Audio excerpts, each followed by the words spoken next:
From Squallywood, it's the Dan and Ron Show. Hello, I'm Dan. And I'm Ron. We are the Dan and Ron Show. Today is D for Dan. Not really. It's actually D for down on waiting. Yeah, down and waiting. Sounds like an oxymoron. What'd you call me? No, an oxymoron like us here. Alone together or act naturally. That's a definite maybe. How did down and waiting originate? Down on waiting as a term was first used by Professor Krukenhauser with the Austrian demo team in 1971 during Interski in Garmisch. No, I meant let's start with what is down and waiting. Copy. Down on waiting refers to the downward movement of our center of mass and the effect it has on our skis. The idea is that the act of lowering our weight reduces the force or pressure under the skis. So this is really a misnomer, because our weight cannot instantaneously become less, although there is that one diet. What? Thank you, Mr. Physics and Nutrition. Okay, our weight is not less, but the force, or better yet, the pressure under the skis is less, which, by the way, is only less until we reconnect with the snow. This downward action is over rather quickly. Yeah, exactly. So quickly that the down and waiting movement could use some help in reducing pressure from the skis. This is where flexion comes in, and its first job of absorption.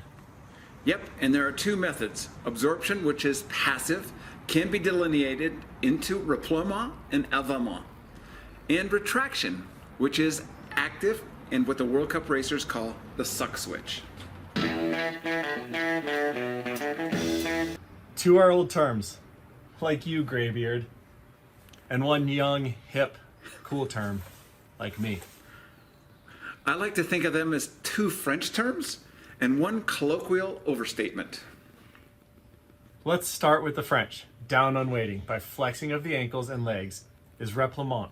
Adding more body parts is avalement. Which takes us to the suck switch. This is a dynamic retraction of the legs.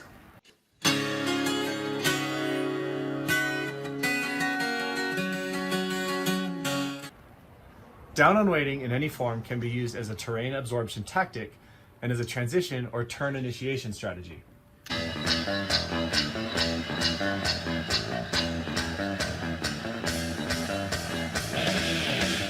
We can further group these tactics into two muscular tensions. The flexion can occur either through concentric flexion or eccentric flexion. We use eccentric flexion when our legs flex slowly, lowering our center of mass toward the skis or allowing the skis to become toward our center of mass. This lightens the skis slightly so they can be reoriented or maintain ski-snow contact in undulating terrain. When the intensity of the run increases, we need to be proactive, creating flexion through concentric muscular tension. Not just allowing them to flex, but making them flex. This is why World Cup ski racers refer to retraction as the suck switch. The suck is the active flexing or retracting of the legs via concentric tension. The skier is not just lowering their center mass, but now allowing it to fall as a result of the quick leg flexion.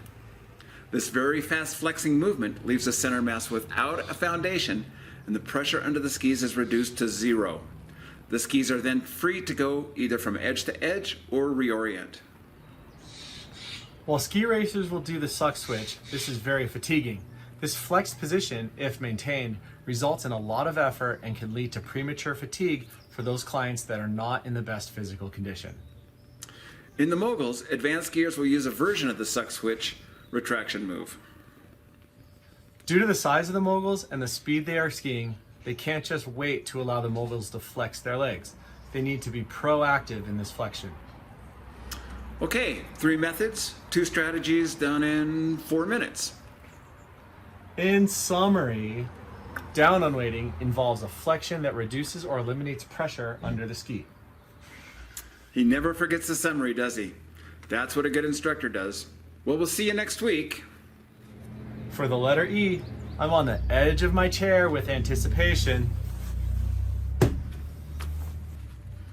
on the Dan and Ron Show. Oh, what you gonna do? You wanna get down? Tell me. Oh, what you gonna do? Do you wanna get down?